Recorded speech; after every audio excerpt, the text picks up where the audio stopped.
ಇಲ್ಲ ಅದೇನು ಮತ್ತೆ ಮುಂದಿನ ವಾರ ಕರೆದಿದ್ದಾರಲ್ಲ ನೋಡಿ.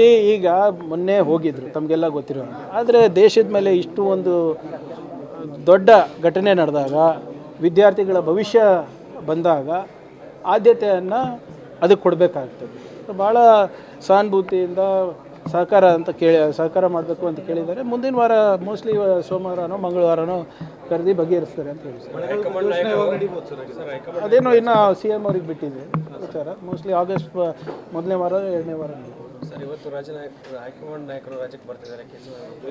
ಅದು ಇಲ್ಲ, ಇವರೇ ಇವತ್ತು ಬರ್ತಾ ಇರೋದು ಸಂಘಟನೆ ವಿಚಾರ ಮಾತಾಡೋಕ್ಕೆ. ಸಂಘಟನೆ ಸೃಜನ್ ಅಂತ ಒಂದು ನಮ್ಮದು ಕ್ಯಾಂಪೇನ್ ಇದೆ, ಎಲ್ಲಿ ನಾವು 2 ಅವಧಿಕ್ಕಿಂತ ಹೆಚ್ಚು ನಮ್ಮ DCC ಪ್ರೆಸಿಡೆಂಟ್ಸ್ ಇರ್ಬೋದು, ಬ್ಲಾಕ್ ಪ್ರೆಸಿಡೆಂಟ್ಸ್ ಇರ್ಬೋದು, ಅವರಿದ್ದಾರೆ. ಪದಾಧಿಕಾರಿಗಳನ್ನು ಮರು ನೇಮಕ ಮಾಡೋದಿರ್ಬೋದು, ಮತ್ತು ಯಾವ ರೀತಿ ನಾವು ಮುಂದಿನ ಚುನಾವಣೆಗೆ ಸಿದ್ಧತೆ ಮಾಡ್ಕೋಬೇಕು, ಸಂಘಟನೆ ಆಗಬೇಕು ಅಂದ್ಬಿಟ್ಟು ಆ ವಿಚಾರಕ್ಕೆ ಬರ್ತಾರೆ. ಸೋಷಿಯಲ್ ಮೀಡಿಯಾ ಇತ್ತೀಚೆಗೆ ದುರ್ಬಳಕೆ ಆಗ್ತಿದೆ. ನೋಡಿ, ಈಗಾಗಲೇ ಅದಕ್ಕೋಸ್ಕರನೇ ಇನ್ಫಾರ್ಮೇಷನ್ ಡಿಸಾರ್ಡರ್ ಟ್ರ್ಯಾಕಿಂಗ್ ಯೂನಿಟನ್ನು ಮಾಡಿದ್ವಿ. ನಿಮ್ಗೆ ನೆನಪಿದೆ, ಪ್ರಾಯೋಗಿಕವಾಗಿ ನಾವು MP ಚುನಾವಣೆ ಸಂದರ್ಭದಲ್ಲಿ ಅದು ಮಾಡಿದ್ವಿ. ಭಾಳ ಯಶಸ್ವಿಯಾಗಿ ಕೂಡ ನಾವು ನಡೆಸಿದ್ವಿ. ಅದಾದಮೇಲೆ ಅದು ಪರ್ಸ್ಯೂ ಮಾಡಿಲ್ಲ. ಈಗ ನಾನು ಗೃಹ ಸಚಿವನಾದಮೇಲೆ ಅದನ್ನು ಮತ್ತೊಮ್ಮೆ ಪರ್ಸ್ಯೂ ಮಾಡ್ತಾಯಿದ್ದೀವಿ. ಬಹುಶಃ ಇನ್ನೂ 1-1.5 ತಿಂಗಳಲ್ಲಿ ಆ ರೂಪುರೇಷೆಗಳು ತಮ್ಮ ಹತ್ರ ಬರುತ್ತೆ. ನೀವು ಕೂಡ ಅದಕ್ಕೆ ನನಗೆ ಆಲ್ಮೋಸ್ಟ್ 3 ತಾಸು ಕೂಡಿ ನೀವು ನನಗೆ ಗ್ರಿಲ್ ಮಾಡಿದ್ರಿ ಅದ್ರ ಬಗ್ಗೆ. ನಿಮ್ಗೆ ನೆನಪಿದ್ರೆ ಫೇಕ್ ನ್ಯೂಸು ಅವು ಇವು ಎಲ್ಲದ್ರ ಬಗ್ಗೆ ನಮ್ಗೆ ಕೇಳಿದ್ರಿ. ಅದಾದಮೇಲೆ ನೀವು ಕೂಡ ಸಮರ್ಥಿಸ್ಕೊಂಡ್ರಿ, ಹೌದು ನೀವು ಮಾಡ್ತಾ ಇರೋದು ಕರೆಕ್ಟು ಅಂತ. ನಿಮಗೂ ಕೂಡ ಯಾವುದು ಒಂದು ಕಮಿಟಿ ಇರ್ತದೆ, ಅದಕ್ಕೆ ನಿಮಗೂ ಕೂಡ ಆಹ್ವಾನ ಮಾಡ್ತೀವಿ. ನೀವು ಕೂಡ ಕೂತ್ಕೊಂಡು ನಮ್ಗೆ ಹೇಳಿ ಯಾವುದು ಫೇಕು ಯಾವುದಿಲ್ಲ. ನೋಡಿದ್ದೀವಲ್ಲ ಯಾವ ರೀತಿ ಕೋಮಗಲಭೆಗಳಿಗೆ ಅವಕಾಶ ಕೊಡ್ತದೆ. ಈಗ BJP ಅವ್ರಿಗೆ ಸರಿ ಇಲ್ಲ ಅಂತ ಇದ್ರು. ಈ ನಿಮ್ಮ ಬಂಗ್ಲೆಗುಡ್ಡೆ ಕೇಸ್ನಲ್ಲಿ,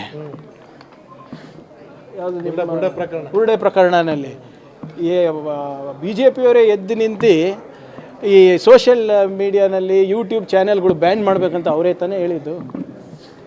ಈಗ ನಾವೇನೋ ಮಾಡ್ತೀವಿ, ಅವ್ರು ಹೇಳಿದ್ಮೇಲೆ ಅವ್ರು ಸಲಹೆ ಪಡೆದ್ಬಿಟ್ಟೆ ಮಾಡ್ತೀವಿ. ಅದಾದಮೇಲೆ ಅವ್ರ ಚಾನೆಲ್ಗಳು ಏನಾಗ್ತದೆ ನೋಡ್ಬೇಕಷ್ಟೆ.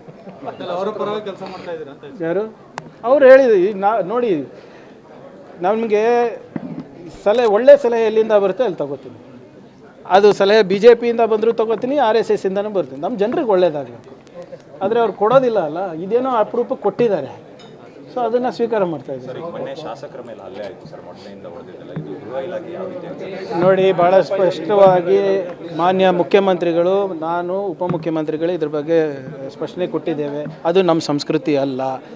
ಅದು ಯಾವುದೋ ದಾರಿ ತಪ್ಪಿ ಅವ್ರು ಡ್ರೈವರಲ್ಲಿ ಕರ್ಕೊಂಡು ಬಂದಿದ್ದಾರೆ, ಮಾಹಿತಿಯ ಕೊರತೆ ಇರೋದ್ರಿಂದ. ಆದರೆ ನಮ್ಮವರು ಯಾರೂ ಹಾಗೆ ಮಾಡಬಾರ್ದಾಗಿತ್ತು. ಈಗಾಗಲೇ 9 ಜನಕ್ಕೆ ನಾವು ಬಂಧಿಸಿ ಕೇಸ್ ಕೂಡ ಮಾಡಿದ್ದೇವೆ. ಯಾರದೇ ರಕ್ಷಣೆ ಮಾಡುವಂಥ ನಮ್ಮ ಆ ಪ್ರವೃತ್ತಿ ನಾವು ಬೆಳೆಸ್ತಾ ಇಲ್ಲ. ಮಾನ್ಯ ಮುಖ್ಯಮಂತ್ರಿಗಳು ಭಾಳ ಸ್ಪಷ್ಟವಾಗಿ ಹೇಳಿದ್ದಾರೆ.